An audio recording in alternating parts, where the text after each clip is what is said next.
Daniel 4. Nebuchadnezzar, the king, and to all people, nations, and languages that dwell in all the earth, peace be multiplied unto you. I thought it be good to show the signs and wonders that the Most High God hath wrought toward me. How great are his signs, and how mighty are his wonders! His kingdom is an everlasting kingdom, and his dominion is from generation to generation. I, Nebuchadnezzar, was at rest in mine house, and flourishing in my palace. I saw a dream which made me afraid, and the thoughts upon my bed and the visions of my head troubled me. Therefore made I a decree to bring in all the wise men of Babylon before me, that they might make known unto me the interpretation of the dream. Then came in the magicians, the astrologers, the Chaldeans, and all the soothsayers, and I told them the dream before them, but they did not make known unto me the interpretation thereof. But at the last Daniel came in before me, whose name was Belteshazzar, according to the name of my God, and in whom is the spirit of the holy gods. And before him I told the dream, saying, O Belteshazzar, master of the magicians, because I know that the spirit of the holy gods is in thee, and no secret troubleth thee, tell me the visions of my dream that I have seen, and the interpretations thereof. Thus were the visions of mine head in my bed. I saw, and behold, a tree in the midst of the earth, and the height thereof was great, and the tree grew and was strong, and the height thereof reached unto heaven, and the sight thereof to the end of all the earth.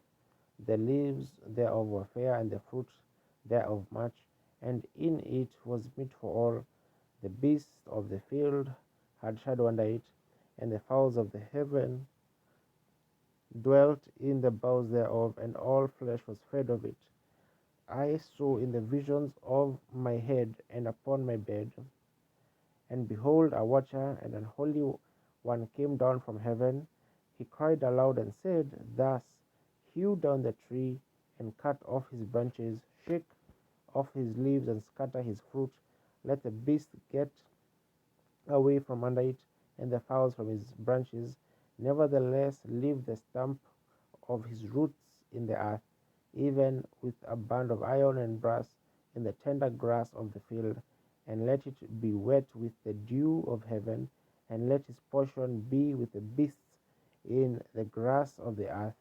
Let his heart be changed from man's, and let a beast's heart be given unto him, and let 7 times pass over him. This matter is by decree of the watchers, and the demand by the word of the holy ones, to the intent that the living may know that the Most High ruleth in the kingdom of men, and giveth it to whomsoever he will, and setteth up over it the basest of men. This dream I, King Nebuchadnezzar, have seen. Now thou, O Belteshazzar, declare the interpretation thereof, for as much as all the wise men of my kingdom are not able to make known unto me the interpretation, but thou art able, for the spirit of the holy gods is in thee. Then Daniel, whose name was Belteshazzar, was astonished for 1 hour, and his thoughts troubled him. The king spake and said, Belteshazzar, let not the dream or the interpretation thereof trouble thee. Belteshazzar answered and said, My lord, the dream be to them that hate thee, and the interpretation to thine enemies.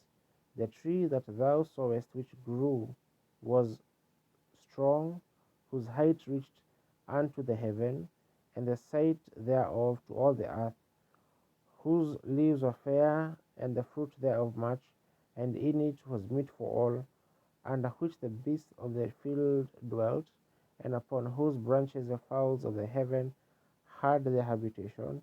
It is thou, O king, that art grown and become strong, for thy greatness is grown and reacheth unto heaven, and thy dominion to the end of the earth. And whereas the king saw a watcher and an holy one coming down from heaven, and saying, Hew the tree down and destroy it, yet leave the stump of the roots thereof in the earth, even with a band of iron and brass, in the tender grass of the field, and let it be wet with the dew of heaven, and let his portion be with the beasts of the field, till 7 times pass over him. This is the interpretation, O king, and this is a decree of the Most High, which is come upon my lord the king, that they shall drive thee from men, and thy dwelling shall be with the beasts of the field, and they shall make thee to eat grass as oxen, and they shall wet thee with the dew of heaven, and 7 times shall pass over thee, till thou know that the Most High ruleth in the kingdom of men, and giveth each to whomsoever he will. And whereas they commanded to leave the stump of the tree roots, thy kingdom shall be sure unto thee, after that thou have known that the heavens do rule. Wherefore, O king, let my counsel be acceptable unto thee, and break off thy sins by righteousness, and the iniquities by showing mercy to the poor, if it may be a lengthening of thy tranquility. All this came upon the king Nebuchadnezzar. At the end of 12 months, he walked in the palace of the kingdom of Babylon. The king spake and said, Is not this great Babylon that I have built for the house of the kingdom by the might of my power, and for the honor of my majesty? While the word was in the king's mouth, there fell a voice from heaven, saying, O King Nebuchadnezzar, to thee it is spoken, the kingdom is departed from thee, and they shall drive thee from men, and thy dwelling shall be with the beasts of the field. They shall make thee to eat grass as oxen, and 7 times shall pass over thee, until thou know that the Most High ruleth in the kingdom of men, and giveth it to whomsoever he will. The same hour was the thing fulfilled upon Nebuchadnezzar, and he was driven from men, and did eat grass as oxen, and his body was wet with the dew of heaven, till his hairs were grown like eagle's feathers, and his nails like bird's claws. And at the end of the days, I, Nebuchadnezzar, lifted up mine eyes unto heaven, and my understanding returned unto me, and I blessed the Most High, and I praised and honored him that liveth forever, whose dominion is an everlasting dominion, and his kingdom is from generation to generation. And all the inhabitants of the earth are reputed as nothing, and he doeth according to his will in the army of heaven, and among the inhabitants of the earth, and none can stay his hand, or shall say unto him, What doest thou? At the same time my reason returned unto me, and for the glory of my kingdom my honor and brightness returned unto me, and my counselors and my lords sought unto me, and I was established in the kingdom, and excellent majesty was added unto me. Now I, Nebuchadnezzar, praise and extol and honor the King of heaven, all whose works are truth and his ways judgment, and those that walk in pride he is able to abase.